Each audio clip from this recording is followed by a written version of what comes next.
Do you want to introduce the site, or someone Oh, want yeah, to? sure. Yeah. All right, thanks everybody for coming out. This is Brian Johannesson, and he grew a full season multi-species cover crop.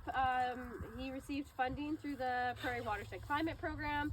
This is the second time he's done this crop, right? Third, but second time I applied to you, or third, yeah, second time I applied to you guys. Okay, yeah. So he's had a little bit of experience. Clearly, he's having some success trying it out a few times. And maybe we'll start off with what species you have in this blend, and I'll let you take it away. I don't know exactly, but there's I think 17 different seeds in here. Oh. And the biggest reason for doing it is the soil's kind of poor around this area. And I do all cattle, so I like hay land, so I do it for green feed. And then plan on putting hay back in here, and instead of pumping the fertilizer into it, I'd like to replenish the soil better. So trying it this way.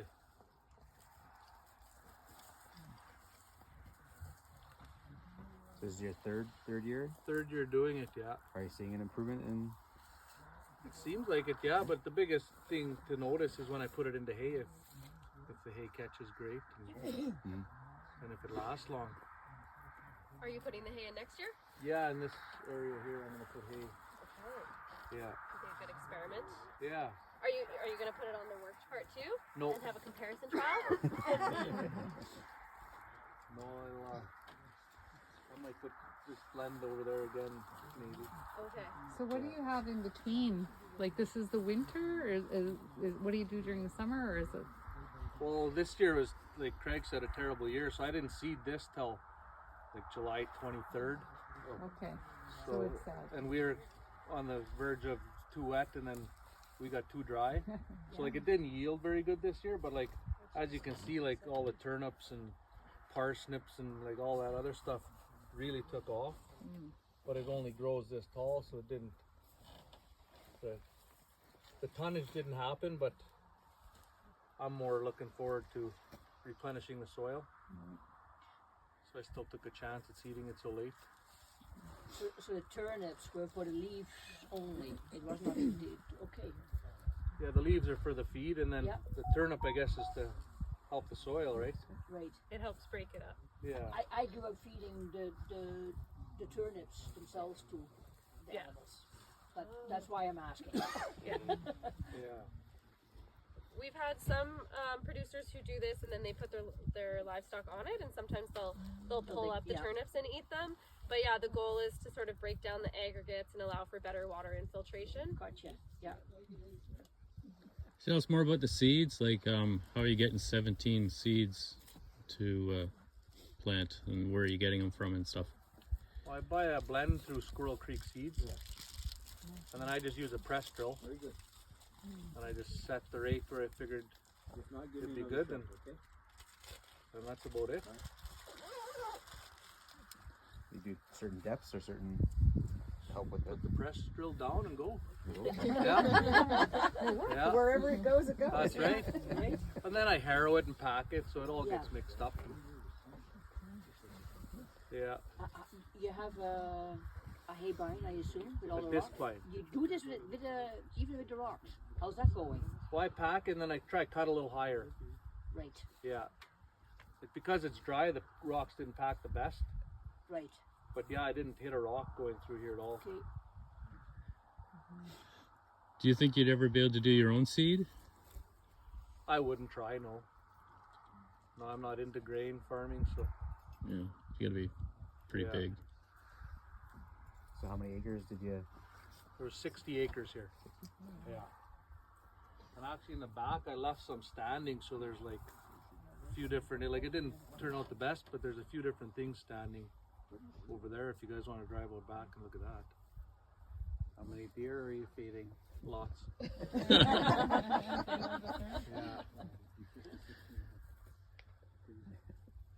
Yeah. Would you have done this without that funding support for? Well, I did it last year though. Without, yeah. Yeah. Yeah, no, I'm gonna try continue doing this, and time will tell, right? Yep. So last year, was it a shoulder, what you call maybe a shoulder season cover crop? because this year is sort of just, you planted it late because it was so wet, and then you didn't have a grain crop before it, right? Was it the same thing last year? It's just this cover crop the whole growing season? No, I've rotated it. Like when I first worked this field up, I put this crop, and then last year I put millet here, Okay. and then now this year again, and then that side I did this cover crop, and then I did an oats, peas, and barley blend, and that did very well because I don't use fertilizer if I don't have to, and that yielded very well, like 5 bales to the acre. Yeah, and that's no fertilizer. So I think this does work. How many legume species then do you, if you know, are in that blend roughly? You know, I should have grabbed the paper, but Only 1 or 2, or maybe as many as 4 or 5? there's a few. Like you can see, there's like hairy vetch, I think it's called. Yeah, Multi-leaf, like there, yeah. Some clover. Yeah, and there's clovers and.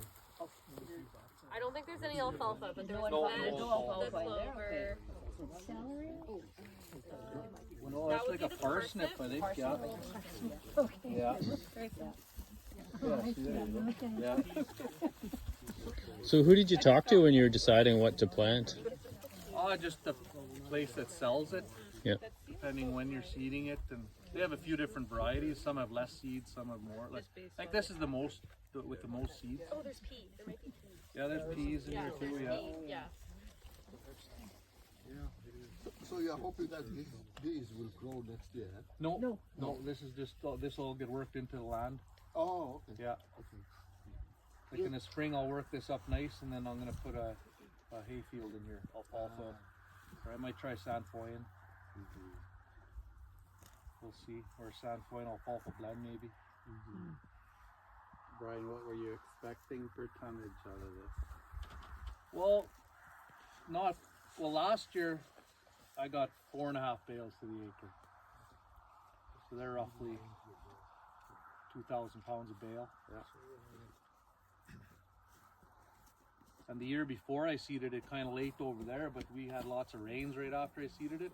And that's what actually intrigued me, because when I seeded that side last year, or 2 years ago I should say, it rained 4 inches.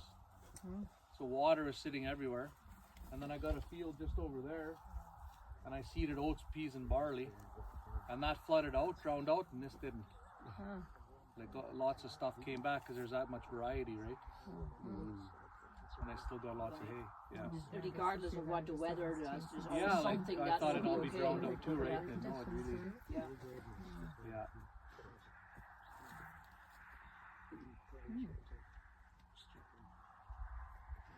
Yeah. Other than that, I don't know. Anybody want to know any more? I guess did you silage it or? I did, yeah. Wrapped it. Yeah.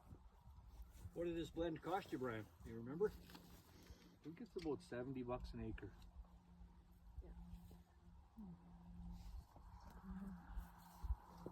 Sorry, you said you were going to work this in the spring? Yeah. And what are you planning on putting in next year?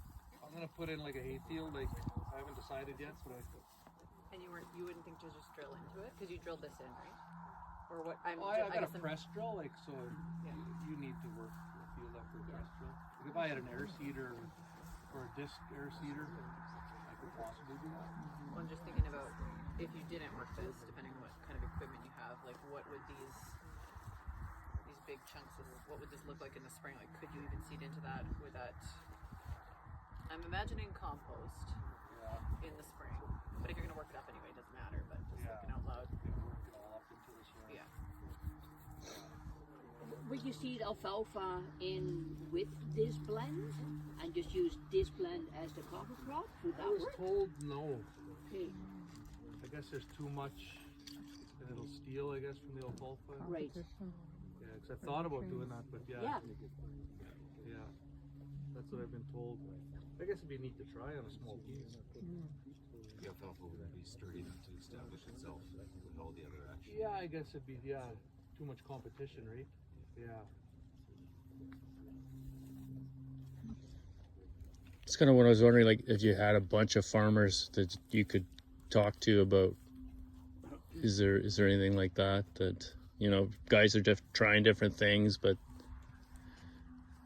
Yeah, there's not too many people that I know of doing this stuff around here. Well, for these field tours going out, you can go. This is the third one, so if farmers are curious, there's different tours in different areas. You can always get different ideas. So Brian, do you think the value of the legumes would show up in a soil test? I don't know. Because I know when we grew peas, it really never showed up till 2 years later. Oh, okay. Just curious. Yeah. Yeah, I guess it's something a person could do.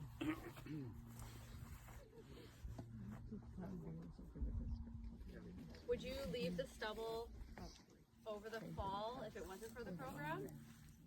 I did last year, yeah. Okay. And you were happy with that? Well, it was hard to say because I couldn't get on the field to work on the spring. Right. Yeah. Yeah, so I guess for anyone who doesn't know, part of the Prairie Watershed Climate Program cover crops is that you need to leave your stubble over winter. You can't till it, and the goal of that is to capture snow and runoff in the spring, and just to prevent soil erosion. So last year, if you recall, we had hardly any snow, and you might have driven past fields that had been worked and saw all of that topsoil from those fields in the ditches, and leaving stubble like this prevents that from happening. And I mean, topsoil is it's super precious. It's where all our organic matter is. It's what's holding water and nutrients in the field. So that is one of the requirements for the program, but it's also definitely ingrained in lots of producers to till fields at the end of the year growing season, because springs are unpredictable. So it's good to hear that you tried it out last year too without the funding. Did you do any sort of testing, like a water infiltration test or a soil test, to see if it's going to benefit the soil in 3 years, or how are you going to determine if it was better for the soil then? If the hay grows good. Unscientific. Yeah. Well, you guys did 2 years ago. You came and took tests for infiltration, didn't you? Yeah, we did a water infiltration test, and it was pretty. I didn't wait for the water to infiltrate. So we can try it again next year, because I don't remember how long it was, but I wouldn't have waited more than 15. 15, I think I lost interest. Yeah, which was, you're not alone in the Interlake. That was pretty common. I think I had 2 fields that had a good infiltration test. Yeah. So. Have you done your farm environment plan with with CAP?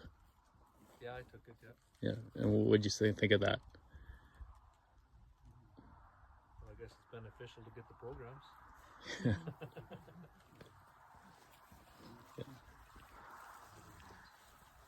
I'm going to give my opinion on it. I think it's not a bad thing, it's a good thing, but I also think that the vast majority of the farms already does a lot of those things to some extent.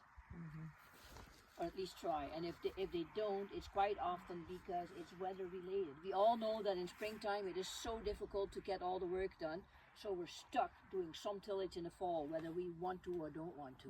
Because most of us don't want to, for exactly the reasons that you give. But we all know that we can't get the work done in the spring. So I think that's where those programs through CAP come in, and these programs, and try different things. I don't know.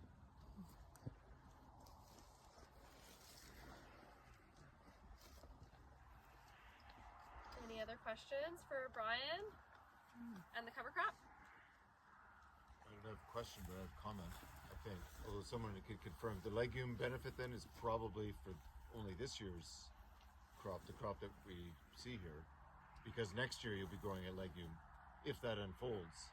Yeah, but some, like the vetch, I think will regrow, right? Yeah. Even if you work it up, if sturdy you enough. go work it up, you almost make it angry, right? And it comes back. Yeah. Right? Like a young alfalfa. Yeah. Okay. So I'm wondering if that'll be beneficial, if it'll come up again, right? Do you know if the blend that you got, if the legumes that were in there were inoculated or not? I put an inoculant on the seed. You did? Yeah. Because that'll make a big difference. Yeah. Or whatever it is. I'm not sure what the inoculant was more for, if it was more for the peas and that other stuff. Or, Yeah. They're pretty species specific. Yeah. The other comment I was going to make was about the tillage. I the end of the season. There's logic for it, is when ditches are filled with blown dirt. It's pretty clear that it was bad. There was a bad repercussion to it, but the messed up conclusion from that blows our minds from U of M and Ag Canada research here in Manitoba is revealed from the Deerwood site, what was called the WEBS, the Watershed Evaluation of Beneficial Management Practices, is that the crop residue left on the surface is unfortunately a source of dissolved phosphorus through spring snowmelt. And the research at Deerwood showed that by tilling and burying that residue, there was actually less phosphorus leaving the field in the dissolved form than from the zero-till comparison. So that is not to say that one way is wrong and the other one is right. That's the problem. It's difficult to say which is less wrong or more right, other than the $100 phrase is hydrologically active. So where the water is flowing would be probably where the risk of losing that phosphorus in dissolved form would be higher. So then maybe we could make a case to bury that residue, keep the phosphorus there, because when it's frozen in the ground, it can't escape, right? The soil can't erode. The erosion's happening prior to that. So the bottom line is, yeah, it's a lot of factors. So it's not to say that there's one path and that that program criterion doesn't make sense. It shows how there are trade-offs, and it comes down to site-specific management to figure out what the optimal is. Because there is rarely an ideal. And as you say, the field conditions limit options anyway. So it's more a question of, well, how many options do I have, and now what do the conditions allow me to choose from that list? Time management. Yeah, For definitely. most people, it's as much about time management as almost anything. Oh yes, as the farms are growing in size, fewer in number, yeah, there are more and more constraints now that we're facing in tackling the agri-environmental challenges as a function of what practices farmers can adopt. But from an ecological perspective, then, it seems to me from what you just said, talking about that dilemma, trying to figure out what's best to do, the key concept is site-specific management. Mm-hmm. That's where you got to go with this. Yeah, good word, dilemma, and yes, that would be the concept, site-specific management, and that's a great advertisement for the environmental farm plan, so that the farmers at least conduct their own assessments and get the wheels turning, and then ask for input from watershed districts or other technical sources as is helpful. And the problem is, so many of us, maybe not all of us, so many of us with these kinds of issues, we want to go to A or B, because that's easiest thing to do, right? It's all like this, it's all like that. But as you say, no, that's not what's going to work. What's going to work is doing that site-specific assessment. Yeah, there are only a few practices that we can point to and say we strongly discourage from a technical standpoint, and broadcasting fertilizer would be an example. And in this case, there's no fertilizer being used at all, as much as possible. But the broadcasting makes sense from a logistical standpoint, right? Time management, cost, and we hear more stories about farmers owning broadcast equipment, which sets us up for years of applying fertilizer the wrong way, technically speaking, right? In terms of risk management and efficiency. But when the farmer says, you're not thinking of the right efficiency, man, it's not just about how much fertilizer, it's how long it takes to get it on the ground, and time is money. So these are the trade-offs. But I thought that with bigger farms, and therefore more money and more wherewithal, supposedly, maybe not, but maybe, that, and with the way with the technology available, that it would be more likely that the fertilizer would be applied as needed on each field, rather than broadcast all over the place. In some cases, that is definitely valid. There's a wide diversity of farms, livestock, crop only, and then levels of sophistication of the management. So I could probably ask the right people to find good examples for you on that side, as you've just described. And so I'm not painting an entirely bleak picture, and this is anecdotal information I'm hearing from people on the ground who are observing, oh, there's a farm that's large and it owns its own broadcast equipment. Isn't that interesting? So we take this into account in accepting or acknowledging, yeah, there is that diversity out there. So we celebrate the large farms with the wherewithal, and they generally do, right? to have farm staff as well as the farmers themselves with the university? Well, it's a legume for hay. You can see it all here. It's got lots of leaves on it. All over. Yeah, you guys can see it like it's kind of throughout. And are there any challenges with growing Sainfoin in the Interlake? Well, I don't know. I haven't really seen any challenges yet, but like you got to put a lot of pounds per acre, and it's an expensive seed. And the biggest reason I wanted to try it is because it seems like all the alfalfa nowadays is so fertilizer reliant, and I don't really like to use fertilizer if I don't have to. So I tried it, and this is a nice gravel ridge which hay doesn't really grow the best on. And they say Sainfoin likes a or maybe gravelly or sandier soils. So yeah, What kind of yield did you get this year? these bales. For the year it was Yeah, one cut. this is just one cut. Yeah. And the thing is, this year I got on this field late, so it had really seeded out already. So now I'm hoping I knocked lots of seed off.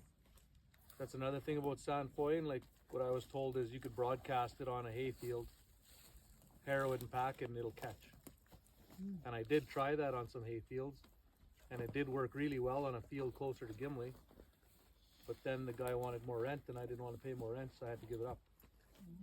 But it did really take off, and it was an old Timothy stand. So would you say this is a good yield? It's not really, no. For this year? For this year it was, yeah. For this year it was, but in a normal, But we were wet, Yeah. so it, like all the hay was plentiful. Yeah. So it didn't do the greatest here, but it's a fairly new field, Yeah.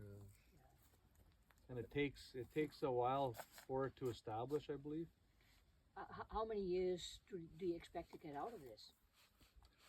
Well, originally I talked to a couple in Saskatchewan about it, and like if it catches good and the soil's right, I guess the longevity is like crazy. They got a field 30 years old, Wow. still going strong. Wow. Yeah. And they don't use fertilizer on it either. Sorry, was this parcel new to you or you had this previous years? This field, Yeah. I've had this field for quite a few years now, but yeah, it was all willows and growing up, and the people asked if I'd clean it up. And Oh, okay, so you haven't taken hay off it prior to. oh yeah, this is the third year cutting this Okay, field. so what did you have in before you put the Sainfoin in? I just did some whatever was green here? feed. Oh, Like it was grass and junk, so I worked it all up, gotcha. and then I did some green feed, oats, peas, and barley. Or actually mostly oats and peas. And 1 year millet, and then I did this. I was just thinking about the yield. We were talking about bad year, good year, how much yield you got. But if you haven't had this in hay before, you can't really compare to previous years anyway. No. Yeah. No. What else is in this mix? There is a little bit of orchard grass and brome grass. And the thing with Sainfoin is they say planted with, like, I don't know what the technical word is for it, but like, say like a meadow brome, it grows in clumps. Like more plants that grow in clumps. So if you got, Technical term. yeah, if you got too much of a turf, then it maybe chokes it out. Okay. Would you consider putting it into any of your pastures? Or do you have it in any pastures? I haven't, no. I've thought about it, yeah. I definitely want to try put it in some pastures. Yeah, because it's non-bloating, also fundable through the Yeah. PWCP program, pasture improvement. Yeah. Yeah, I was going to ask what the feed value is. Is it an attractive option? I don't know what the feed value is, but it's being promoted, so I assume it's good. But So it's closer to a trefoil or something. Maybe you said it's non-bloating. yeah, I don't know what the lab name is. So what if you would seed it onto like a field that is, if a field is mostly grass now, and it's in one of those places, we'll never cut it because it's hilly and it's got gully, so reseeding not an option. But to put this down on the flat parts, would you have to keep the cattle out of there for a few months, or how soon would they be able to go back on? Like right after seeding, Yeah. I would put them on right away because they would help push the seed into the ground, right? Okay, this tour just paid off. So you say it was pretty easy germinating. Yeah, like it germinated fairly well. Like But I'm then not it sure if I put enough pounds to the acre too, right? But then it was a wet spring. No, like this year I seeded this. This is the third summer. Oh, okay. Yeah. So And you, like have, you have to seed it every year. no, Oh, no, like I seeded this field three springs ago. 3 springs ago. Oh, okay. Yeah. And the first year was kind of wet, so it drowned out in a lot of spots. But and then last year we were really dry here, so actually this probably yielded the same as this year being wet, because this they say it grows good in dry conditions. Yeah. Yeah. Well, pretty sandy. Yeah. Because I've heard so many different ratios of how many pounds per acre you should put. And I didn't want to break the bank, so I didn't go to the top of the. Yeah, right. Yeah. Do you have any areas of this parcel that are kind of boggy, like that, what you might see what it looks like under excess moisture or It higher does moisture? not like moisture. It doesn't like wet feeding. No, like you can see over there, the lighter green. That's what I was wondering if that's a what that low was. spot and it doesn't go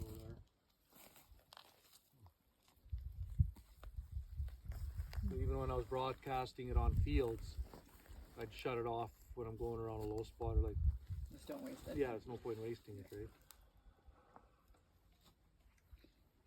And did the seed come inoculated, or did you have to source that separately? Or you don't remember? It wasn't inoculated, and I never inoculated it.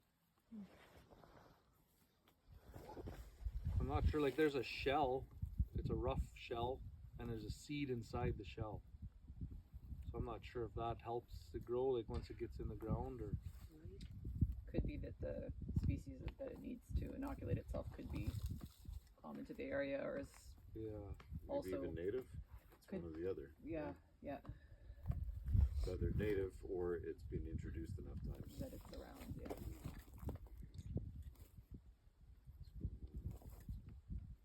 Oh, regarding the sorry, you first. Which company did this seed come from? Is there several out there? Well, this field here I bought from Squirrel Creek Seeds. I don't know where they get it from, because I don't think they do it. But the previous seed I got, I bought out of the people from Saskatchewan. Right. And they grew it themselves and harvested it. And, but now the guy passed away now, so they don't do it no more. So Squirrel Creek was my next best place, I guess. Yeah. Because I imagine Pioneer doesn't sell this. I don't know. I don't think so. But I might look around more because Yeah. I do want to do more of this.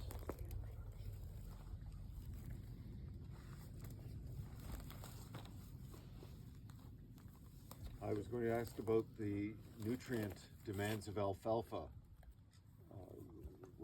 Have you had experience with certain fields yourself, or you just know generally alfalfa draws a lot of phosphorus and potassium from the ground that has to be replenished if it's going to continue yielding well? I guess so, yeah. I tried a few different blends of alfalfa, and like you're lucky to get 5 years out of and that's lucky. And then you need to start putting fertilizer, or else it's going to die out. Like I got a field right across the road from home. It was a beautiful catch, and now it's the 4th year. But the bugs got in it really bad last year. So I fertilized it this spring, and it came back nice. Which if I didn't, I'm sure there'd be nothing there.